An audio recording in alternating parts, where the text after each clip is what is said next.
how long can you call it figuring it out before it's just being stuck? That's what I was afraid of.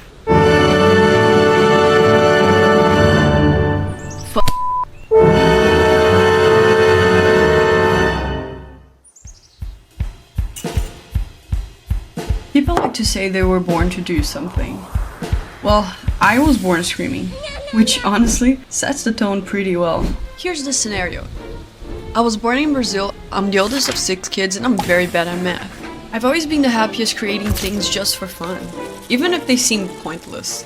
And I guess that's why I turned out the way I am. I color code my closet, I dress sock shoe, which apparently is a crime against humanity. My wall is a museum of trinkets only I care about, and I keep my books in a mini fridge.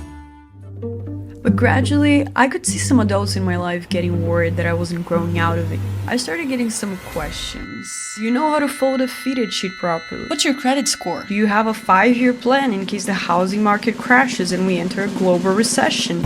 I'm guessing those are rhetorical. Basically, I kept hearing I needed to get my shit together because being the way I was just wouldn't work as an adult. Well, I wasn't sure what I wanted to be. All I knew is that I wanted to make stuff. Murals, films, doodles on napkins, anything that let me tell stories. But as you can imagine, that was not LinkedIn approved. So, the chosen future for me was being an architect. A respectable way to keep drawing with crayons without embarrassing my family on Christmas.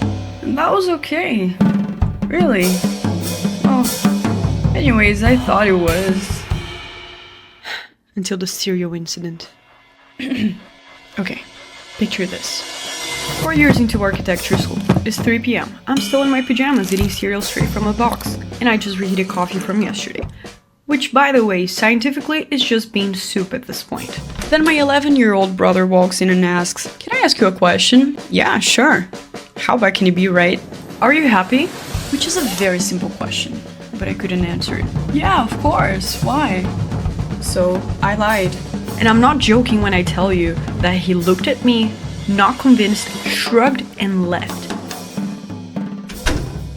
I'm not sure if it was the disapproval of an 11-year-old or the fact that I already knew the truth, but I panicked.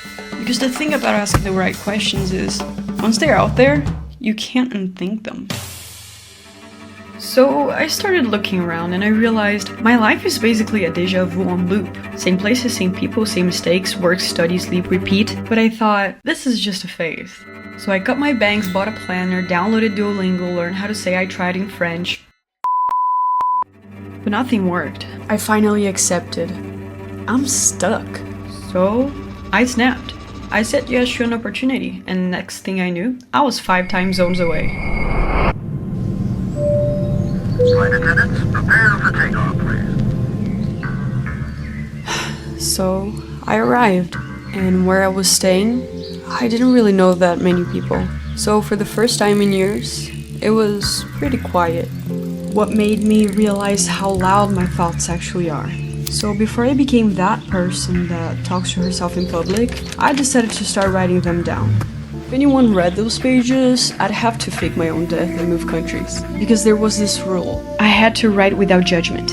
I just put it down. Ugly, boring, brilliant, insane, whatever it is. I actually started to realize things I would have never noticed if I tried to sound sane, to be honest. I could see that back at home, I was stuck for one reason. I was in between the life someone wanted for me and the one I hadn't yet given myself permission to want. And even though I wasn't sure how to get there, I got an idea.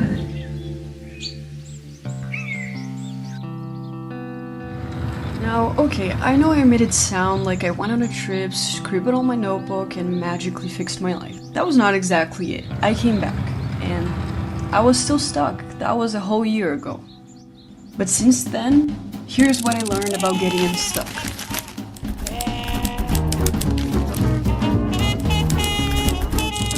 Step 1. Revisit your entire childhood in disturbing detail. Step 2. Accept your tragic fate as an adult. Step 3. Have a complete meltdown. Bonus points if cereal is involved. Step 4. Relocate dramatically. Step 5. Come back, overthink everything for a whole year. Step 6. Finally realize. Being ready is not a feeling, it's a decision. So, After all of that, I've decided I'm gonna start an experiment. You know that chart, the more you f around, the more you find out? Yeah, that's basically the method I'm gonna use. I'm gonna use this channel as a place where I can make films about my journey on learning how to live. But this time the life I want to. It's definitely not a guide.